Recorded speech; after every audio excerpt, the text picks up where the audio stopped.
ሰላም ጤና ይስጥልን። የጊዮን ዜና መረጃዎችን እንሆ። መደራጀት ስንጀምር እንደ ሞኝ የቆጠሩን ነበሩ፣ እንደ ብሪተኛ የተመለከቱንም ነበሩ።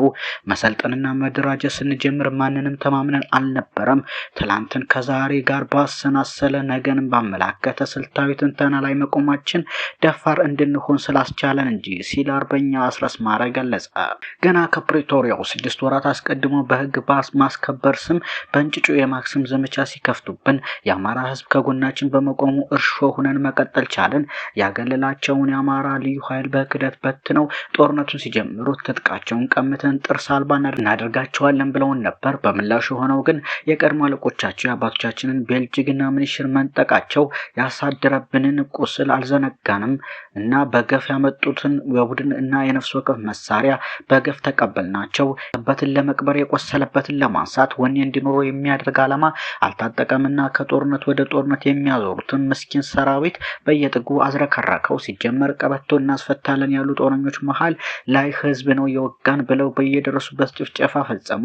ያጋጠማቸው የበለጠ መዝረክረክ ሆነ። እንደገና ሽፍተናቸው ዓላማ የላቸውም አሉን። የህዝብ ተቋም ጠብቀን ለወጉ ምረት አድርገን ኃይል ገንብተን ሰራዊት አደራጅተን በራሳቸው ተተኳሽ ተዋግተን አሳየናቸው። ህዝብ አደራጅተን መልክና ደርዝ ያለው ፖለቲካ ሰርተን ራቁታቸውን ስናስቀራቸው አንድ አይሆኑም የተከፋፈሉ ናቸው የሚል ፕሮፓጋንዳ ጀመሩ።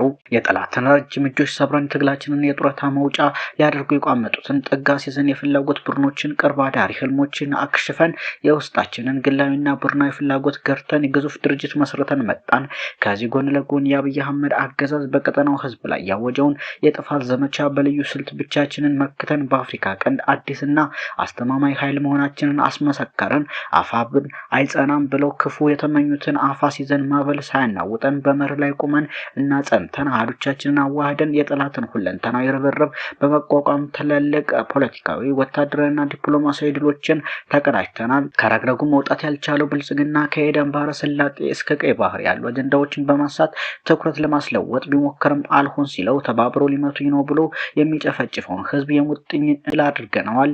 ዓላማችንን ለኢትዮጵያውያን አስረድተን በኢትዮጵያ ውስጥ ያሉ የለውጥ ኃይሎች አሰባስበን በአማራ ላይ ይሳቡ የነበሩ ቀስቶችን ወደ አገዛዙ እንዲዞሩ አደረግን። የቅርብና የሩቅ ጎረቤት ሀገሮች ከተለመደው የዲፕሎማሲ አካሄድ ወጣው ከህዝብ ትግል ጎን እንዲቆሙ አድርገናል። በዚህ ምክንያት ሽፍታናቸው፣ አልማብስናቸው፣ ዋሻናቸው አይነት ፕሮፓጋንዳዎች አፈር ለብሰው ከውጭ ኃይሎች ጋር ተባበሩብኝ ይሉት አይነት እየተያይዘውታል። ብልጽግናዎች በምርጫ ድግስም ሆነ በብሔራዊ ምክክር ኮሚሽን የማይመለከቱት ማዕበል እየመጣባቸው መሆኑን ውቃቢያቸው ነገራቸው ይመስላል። ሁለት ምርጫዎች አላቸው። ጦርነት አቁሞ ለህዝብ ጥያቄ ምላሽ መስጠት ወይንም የሽንፈትን ጽዋ መጎንጨት ሲል ይቋጫል። ሌላው በትጥቅ ትግል ጊዜ መሪዎች በቲዮሪ ከሚናገሯቸው ሀሳብ ይልቅ በተግባር የሚሰሯቸው ነገሮች በሰራዊታቸው ሊያስወዳቸውም ሊያስጠላቸውም ይችላል። ሰራዊቱ ነው መገኘትን ተግባር ይፈልጋል። ከጆሮ ይልቅ ባይኑ የሚያየውን ያምናል። አንድ መሪ ሰራዊቱ የሚኖረውን ከኖረ የሚበላውን ከበላ የተናገረውን ቃሉን ከፈጸመ የሚጠጣውን አብሮ ከጠጣ በአጠቃላይ ሰራዊቱ የሆነውን ከሆነ በቀላሉ በሚመራው አካላት ቅቡልነት ያገኛል ሲል አርበኛ እሱ ባለው ዋለ ገለጸ። መሪዎች የሚመሩትን ሰራዊት ማመን፣ ማክበር፣ መታመን፣ ተስፋ ሰጭ መሆን፣ ቁርጠኝነት እንዲኖረው እና የዓላማ ጽናት እንዲኖረው ከሚመሩት ከፍ ሆኖ መገኘት ያስፈልጋል። ከምንም በላይ በምትመራው ኃይል መወደድና መታመን በላይ እድለኝነት የለም።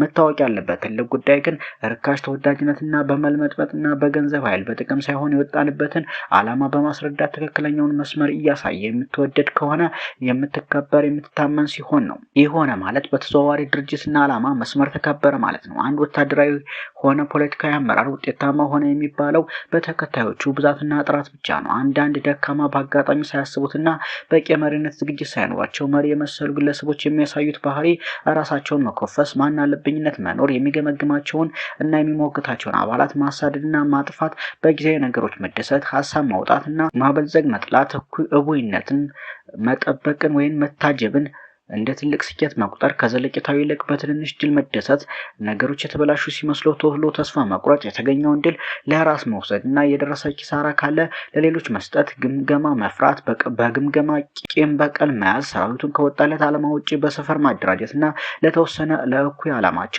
ለመጠቀም ሲሉ ልዩ ጥቅም መክፈል፣ እኔ ከሌለው ሁሉም ነገር ይቆማል ብሎ ለሰራዊቱ በተደጋጋሚ እኛ ሳይሆን እኔ እያለ ማውራት፣ ደካማ መሪዎች ሲናገሩ ሁሌ ካፋቸው የሚወጣው እኔ የሚል ቃል ብቻ ነው። የትጥቅ ትግል መሪነት ከወጣለት ህዝብ አንጻር ሲታይ ህዝብን ያልያዘ ትግል ከባህር የወጣ አሳ ነው፣ ቶሎ ይሞታል። በሽምቅ ውጊያዎች የህዝብ ድጋፍና የመረጃ ስርዓት ደካማ ከሆነ እየተሸነፍህና እየጠፋ ነው የምትሄደው። ህዝባችንን ሁሉ ነገራችን ነው። ያንዳንዱ እንቅስቃሴያችን ህዝባችን መሰረት ያደረገ መሆን አለበት።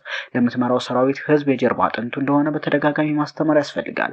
ህዝባችን ምግባችን፣ መጠጣችን እንዲሁም ጫካችን ነው። መሳሪያ ነገተ ኃይል ለወጣለት ዓላማ ግንዛቤና ተከታታይ ትምህርት ካልተሰጠው የወጣለትን ህዝብ በተቃራኒ ሊበድል ይችላል። ህዝብ ከተበደለ ደግሞ ለምትዋጋው ጠላት ግብዓትና አቅም በራስህ ሰጠኸው ማለት ነው። አንድ ሸማቂ ኃይል የያዘው መስመር ከመጀመሪያው እስከ ፍጻሜው የመስመሩ ትክክለኛ አካሄድ በንስር ዓይን መከታተል ያስፈልጋል።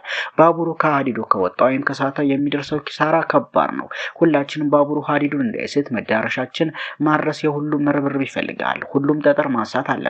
መሳሪያ ይዞ መዋጋት ብቻ ሳይሆን የተማሩ ልሂቃን ስትራቴጂካዊ ስራዎችን መስራት አለባቸው። ባለሀብቶች በገንዘባቸው ማገዝ አለባቸው። በትግል የማያስፈልግ ሀሳብና የማይጠቅም ሰው የለም። የመሪነት ስራዎች ከቲም መሪ እስከ ድርጅት መሪ ያጠቃልላል። መሪ 3 ሰው የሚመራ መሪ ነው። ሚሊዮኖች የሚመራ መሪ ነው። ዋናው ሁሉም የተሰጠውን ኃላፊነት መወጣት ከቻለ ጠንካራ መሪ ነው። ስለዚህ ሁሉም በየትኛውም ያለን መሪዎች ከራስ ፍላጎት ወጥቶ ለብዙሃን ፍላጎት ማድረግ ያስፈልጋል። በየትኛውም ደረጃ ሁን ይህ ትግል በድል እስካልጨረሰ ድረስ መሪነትንም ክብርንም አታገኝም። በቤቱ ቁጭ ብሎ ካለ ቤተሰብ ይልቅ አብሮህ ምሽግ ለሚያደርጉ አድህ ቅድሚያ ሰጥ። ስለዚህ መሪው ማን ነው? ሁላችንም ራሳችንን ፈልገን እናገኝ። ያኔ መሪ ማን ነው የሚለው ግልጽ ይሆንልናል ሲል ይቋጫል። ሌላው ባለስልጣናቱ መታሰራቸው ተሰማ። በስራና ክህሎት ሚኒስቴር የኢትዮጵያ ስራ ገበያ መረጃ ስርዓት ፕሮጀክት ኃላፊና የውጭ ሀገር ስራ ስምሪት ዋና ስራ አስፈጻሚን ጨምሮ የበርካታ ከፍተኛ አመራሮች በፌዴራል ፖሊስ ቁጥጥር ስር መዋላቸው ተሰምቷል። ተጠርጣሪዎች በውጭ ሀገር ስራ ስምሪትና ኤልኤምኤስ ሲስተም በመረጃ ማጥፋት፣ በከባድ ሙስና፣ በህገወጥ የሰዎች ዝውውርና የመንግስትን የውጭ ምንዛሪ ለግል ጥቅም በመዋል ወንጀሎች የተጠረጠሩ ሲሆን በአሁኑ ወቅት ሚኒስቴር መስሪያ ቤቱ በከፍተኛ የምርመራ ሂደት ላይ እንደሚገኝ ታውቋል። ሰሞነኛ መረጃዎች እነኛን ይመስሉ ነበር።